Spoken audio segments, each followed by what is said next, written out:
Welcome to Samba Samba. Enjoy the video. In this video, I will show you how to make vegan donuts at home. First, let's gather our ingredients. You'll need about 2 cups of all-purpose flour, 1 cup of your favorite non-dairy milk, a 1/4 cup of melted vegan butter, and 1/2 cup of granulated sugar. Don't forget your leavening agents, 2 teaspoons of baking powder and 1/2 teaspoon of baking soda. These simple swaps ensure your donuts are completely plant-based and delicious. Now let's get our dough ready. In a large bowl, whisk together your dry ingredients: flour, sugar, baking powder, and baking soda. In a separate bowl, combine the non-dairy milk and melted vegan butter. Gradually add the wet mixture to the dry, mixing until just combined. Overmixing can lead to tough donuts, so be gentle. Once mixed, roll out your dough to about 1/2 inch thick and cut out your donut shapes.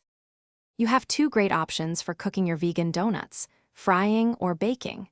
If frying, heat about 3 inches of vegetable oil in a heavy-bottomed pot to 350 degrees Fahrenheit. Fry each donut for 1 to 2 minutes per side until golden. For a baked option, preheat your oven to 375 degrees Fahrenheit. Place your donuts on a baking sheet and bake for 10 to 12 minutes, or until lightly golden and cooked through. Finally, let's add those delicious finishing touches. For a classic glaze, whisk together 2 cups of powdered sugar with 3 to 4 tablespoons of non-dairy milk and a 1/2 teaspoon of vanilla extract until smooth. Dip your warm donuts into the glaze, allowing the excess to drip off. You can also get creative with toppings like colorful sprinkles, toasted coconut, or a simple dusting of cinnamon sugar. Enjoy your homemade vegan treats. Thanks for watching. Consider subscribing if we helped you.